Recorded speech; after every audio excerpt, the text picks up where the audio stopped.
1927. So people understand this emergency. A large area was under 30 feet of water. How big was, do you have this, hundreds and hundreds of miles. Okay, and under 30 feet of water, hundreds of people died. This is the Katrina of the 1920s. Of that generation, this was the Katrina. And to show you the difference and how far we've come with progressives, at the time that this happened, nobody was standing on their roof with signs saying, "Help me." They were helping themselves. And what he did actually was even a big step forward. People were not, the federal government at the time did not go in and solve these problems. Yes or no? He refrained from that. He refrained from pouring federal money into it. Hoover coordinated, as he did in many cases in the World War I, food shortages through voluntarism. Now, Coolidge also opposes federal aid to highways and such, and this kind of taking money from one state, Texas, and giving it to New York or whatever. You know, this is what he said: to tempt the states by federal subsidies is to sacrifice their vested rights. It is not a wholesome practice, no matter how worthy the object to be obtained. It's just something which rewards the profligate, encourages waste. When you get money for free, you don't work it like as if you worked it to earn it. Nothing of value. You don't appreciate the value of something. And he understood that because of his background in Vermont. He comes from a very tiny little place, Plymouth Notch in Vermont, and he goes around with his father, who's a tax collector. And he says, when I went around with my father, I realized that people had to work to earn money to pay those taxes. A very simple lesson, but which a lot of people in Washington don't know today. Okay, so now let me take you here so you understand the setting. Woodrow Wilson, who, if you've watched 2 minutes of this show, you know I hate that guy. Woodrow Wilson has taken this country, and while he's in office, he has given us federal income tax. He has given us prohibition. Woodrow Wilson gave us the Fed. He totally transformed things. He's introducing now social justice. He's tried to introduce the League of Nations, which is basically the United Nations, and Americans like that League of Nations as much as we now like the League of Nations. It was through trickery and progressive tactics that got the United Nations through. They learn. That's what progressives, one thing they do is they learn which devices work and which don't. So he was wildly unpopular. His second term, he runs against the war and he says, I'll keep you out of war. In January, he is sworn in, and I think it's the next month.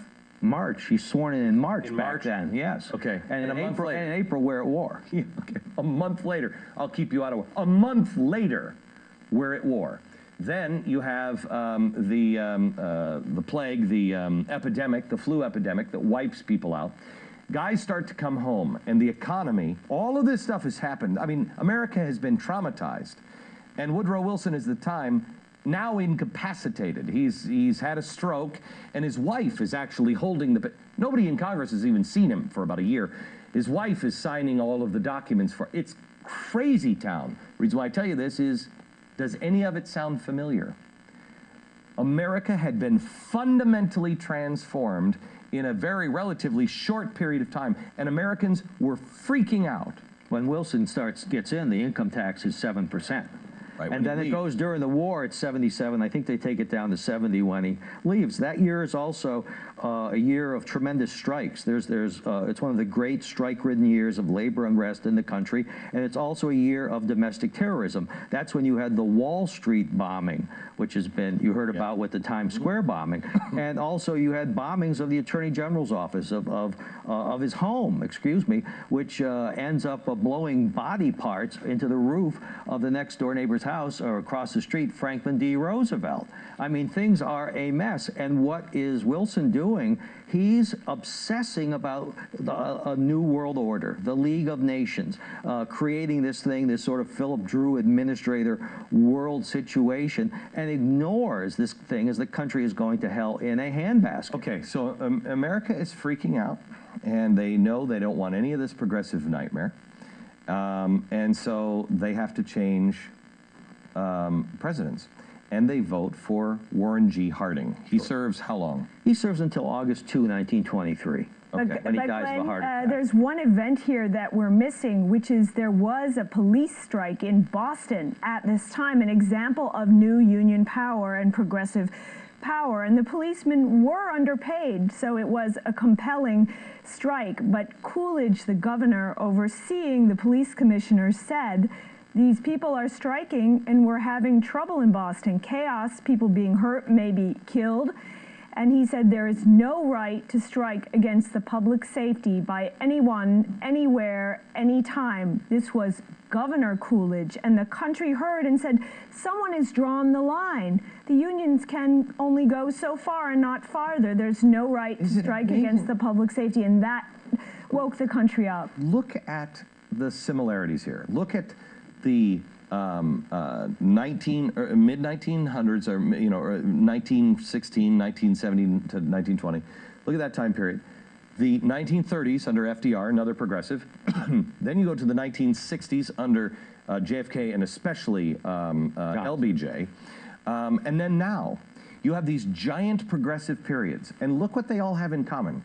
They all have civil unrest, horrible, horrible economies, war, terrorism, some sort of domestic terrorism, and unions that are absolutely running everything out of control. That's significant, isn't it? Shouldn't people notice that every time we have these progressive giants, these exact things come into play? They exploit crises. Right. And Coolidge's time period, where people say nothing happened. I think there's an old saying that the happiest days of mankind are written on the blank pages of history. So yes, there is no war with Coolidge. And you know, there could have been a war. There were adventures of John J. Pershing galloping into Mexico under Woodrow Wilson. Mm-hmm. He settled that down. He settled that down. He brought the troops home from Nicaragua with the earliest Sandinistas. He worked towards outlawing war in treaties. He worked with the World Court, but there were no great crises because that's not the measure. The measure is often what you avoid. Was he progressive at all? Was there any part of him progressive? Because he doesn't seem to. Progressives on the Republican side tend to go out and do war, but war as Americans, led by Americans, Theodore Roosevelt, where the progressives on the Democratic side go out and do war under an international umbrella. So was he progressive at all, not just on war? I would say he was liberal in the classical liberal sense. That is, he stood up for the individual. Libertarian. Liberal in the European sense. Right.